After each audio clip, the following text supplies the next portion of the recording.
Hey, welcome to my channel. I'm glad that you stopped by. If you're new here, hit the subscribe button so you can get more content. Like it, share it, do what you gotta do to it, okay? I do not take any of your support for granted. It is very much appreciated, and you won't regret it because you're gonna get some value out of it. You're gonna get some wisdom, a little bit of knowledge, you know what I'm saying? For the free, right? So as you can see by the title, it's not on me, it's in me. See, everybody want to wait until you shine and wait until you at this celebrity status for them to claim that they know you and to claim this is my favorite cousin and oh, that's my best friend. I remember her. I know her. That's because they want to make themselves look better instead of actually treating you like a favorite cousin and actually being your friend and actually being around you and getting the benefit. They'll just wait until you blow up. They'll wait until someone else values you. Okay? They don't want to be around you.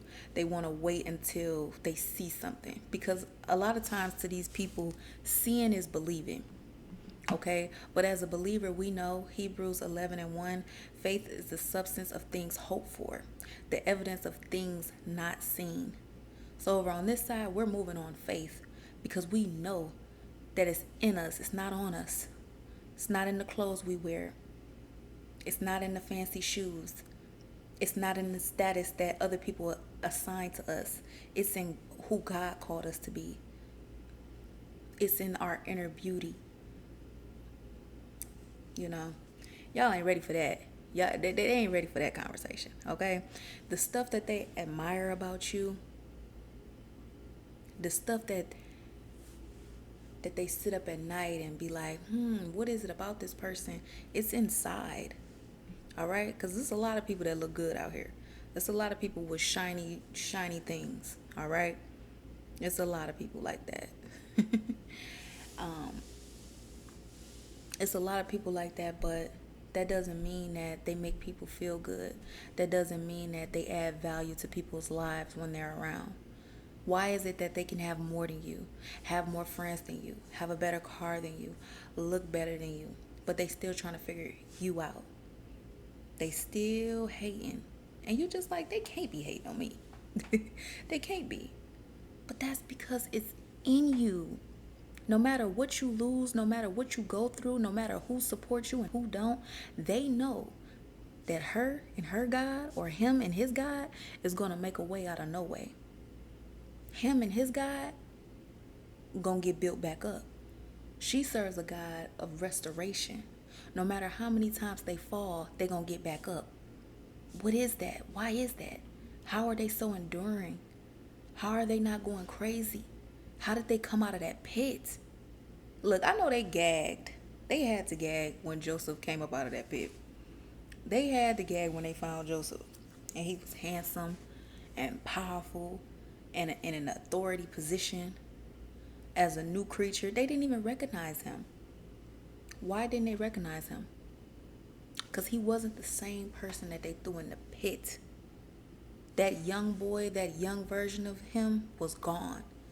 And he had to reintroduce himself, He wasn't that same guy. And I was reading the story of Joseph like a couple weeks ago, and it just brought me to tears. It made me cry. It just made me so emotional how much forgiveness that Joseph had to go through. And I was talking to God. I'm like, yo, he's a human being. I know he went through anger, frustration, like heartbreak. I know he went through so many different things. When he was in jail, while he was going through it, he just like, I cannot win for losing. I cannot win for losing. But guess what?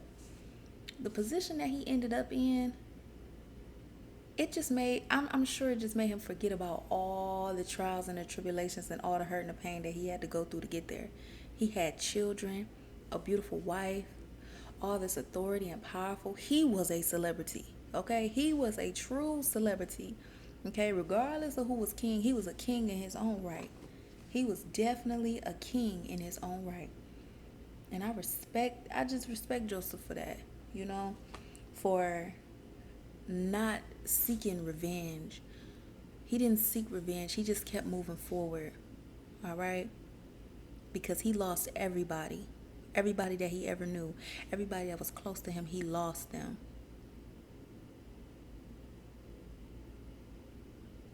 Don't be afraid of what you're losing. Don't be hurt by what's leaving your life, okay? Don't let it devastate you and take you off of course. Let it sting. You might get mad, but you got to keep going. We can't stay in the wilderness. You left Egypt. You on your way to the promised land, and here's the wilderness. We're not getting stuck in the wilderness for 40 years. We going into the promised land, and we are seizing the land, and we are getting our new, and we are growing, and we are going into every single promise that God promised you. Not just one, not just two, every single one.